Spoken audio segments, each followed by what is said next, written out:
सातव्या मुलीची सातवी मुलगी या मालिकेच्या आजच्या भागात आपण पाहणार आहोत.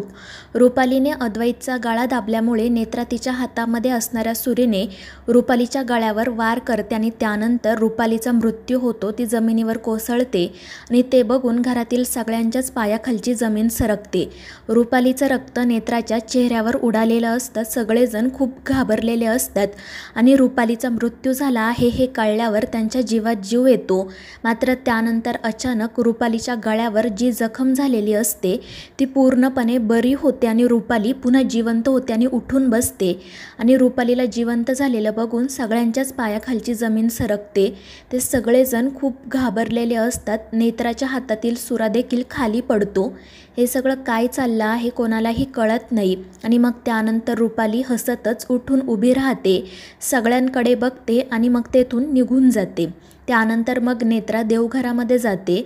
देवयाईच्या फोटोसमोर जी घंटी असते ती उचलून ती जोरजोरात वाजवायला सुरुवात करते.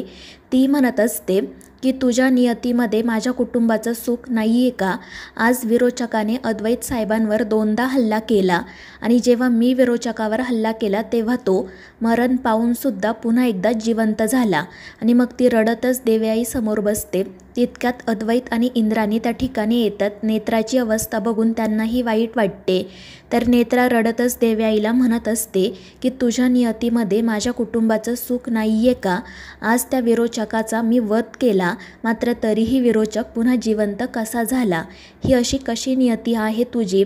आणि त्यावेळी अद्वैत तिच्या जवळ जात तिला समजावण्याचा प्रयत्न करतो. मात्र नेत्रा पूर्णपणे खचून गेलेली असते. ती म्हणत असते की साहेब, अजून किती दिवस आपण संयम ठेवायचा? जर हीच देवयाईची इच्छा असेल तर मला हे युद्ध लढायचंच नाही आहे. आणि नेत्राचं असं बोलणं ऐकून अद्वैत आणि इंद्राणीला आश्चर्य वाटते, पण ते नेत्राला समजून घेतात. त्यानंतर नेत्रा पुन्हा जोरजोरात ती घंटी वाजवायला सुरुवात करते. अद्वैत तिला थांबवतो, तिला समजावतो, पण नेत्रा काही ऐकायला तयारच नसते. ती म्हणत असते की आज अद्वैत साहेबांवर आधी त्या अस्तिकाने हल्ला केला आणि मग विरोचकाने. अस्तिकाचा वध झाला, पण मग विरोचकाचा वध का नाही झाला? आणि मग त्यावेळी इंद्राणी तिच्या जवळ जाते. ती नेत्राला समजावत शांत करते. ती नेत्राला म्हणत असते की तुला तुझ्या सगळ्या प्रश्नांची उत्तरं मिळतील, मात्र अशा प्रकारे नाही. आता तुझी मनस्थिती ठीक नाही आहे ते कळतंय मला, मात्र देवी आई तुला तुझ्या सगळ्या प्रश्नांची उत्तरं देईल, पण आधी तू शांत हो. अद्वैतसुद्धा तिला सांगतो की बघ, मी ठीक आहे, मला काही झालेलं नाही. माझी नेत्रा माझ्यासोबत असताना मला कसं काय होईल? आणि मग त्यानंतर तो तिला रूममध्ये घेऊन जातो. तर इंद्राणी देवीची माफी मागत म्हणते की देवी आई, नेत्राची मनस्थिती ठीक नाही आहे, तू तिच्यावर रागवू नको, तिच्या वतीने मी माफी मागते. तर दुसरीकडे रुपालीच्या पाठीवर विरोचकाचं चिन्ह उमटलेलं असतं आणि रुपाली स्वतःला आरशामध्ये बघत तिच्या गळ्यावरील तो घाव कुठे गेला हे शोधत असते. तितक्यात शेखर त्या ठिकाणी येतो. रुपालीला बघून तो अजूनच घाबरतो. तर रुपाली हसतच त्याच्या जवळ जाते आणि ती शेखरचा हात पकडून म्हणते की कळलं ना तुला, आज मी अमर आहे ते. आता मला कधीच कोणी मारू शकणार नाही. जोपर्यंत या जगात चंद्र आणि सूर्य आहे तोपर्यंत हा विरोचकसुद्धा आहे. आणि ती मोठमोठ्याने हसू लागते. शेखर मात्र खूपच घाबरलेला असतो. तर रुपाली म्हणत असते की अरे शेखर, घाबरू नको, तुला तर आनंद व्हायला पाहिजे, कारण आता तुझी ही बायको आयुष्यभर तुझ्या सोबत राहणार आहे. आणि मग त्यानंतर ती शेखरचा हात पकडून त्याला गोल गोल फिरवत म्हणते की उद्यापासून सगळ्यांना सांगायचं की विरोचक सांगेल तसंच वागायचं, कारण हा विरोचक अमर आहे. आणि मग ती शेखरला बेडवर ढकलून देते. शेखरला चक्कर आलेली असते. तर रुपाली त्याला सांगते की यापुढे मी सांगेल तसंच वागायचं, उठ म्हटल्यावर उठायचं आणि बस म्हटल्यावर बसायचं.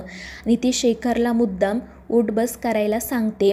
शेखरला चक्कर येत असते, त्यामुळे ती म्हणते की जाऊ दे, तू विरोचकाचा नवरा आहे म्हणून मी तुला एक वेळ माफ करेल, पण उद्यापासून सगळ्यांनी माझं ऐकायचं, माझ्या तालावर नाचायचं. त्यावर शेखर खाली मान घालूनच हो म्हणतो. तर रुपाली त्याला बेडवर ढकलून देते आणि त्याच्या छातीवर बसत म्हणते की लक्षात ठेवायचं, हा विरोचक अमर आहे. दुसरीकडे इंद्राणी म्हणत असते की विरोचक अमर असूच शकत नाही. तर नेत्रा म्हणत असते मग आत्या, विरोचक पुन्हा जिवंत कसा काय झाला? मी तर त्याचा वध केला होता ना? आणि त्यावर अद्वैत तिला शांत करत म्हणतो की नेत्रा, अशी खचून जाऊ नको, देवयाई नक्कीच आपल्याला मार्ग दाखवेल.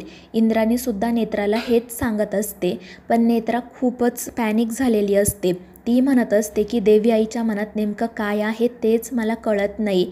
जर विरोचक मरणारच नसेल तर मग आपण हे युद्ध कसं जिंकणार. आणि त्यावेळी इंद्राणी तिला समजावते की नेत्रा, तुला तुझ्या सगळ्या प्रश्नांची उत्तरं मिळणार आहेत, पण अशा प्रकारे नाही. तू आधी शांत हो आणि आपल्याला अजून 4थी आणि 5वी पेटी शोधायची आहे. कदाचित त्यामधूनच आपल्याला विरोचकाच्या वधाची काहीतरी माहिती मिळेल. आणि तूच विरोचकाला नेहमी सांगतेस ना की जेव्हा देवी आईची आज्ञा होईल तेव्हा मी तुझा वध करेल. मग आज तू असं का केलं.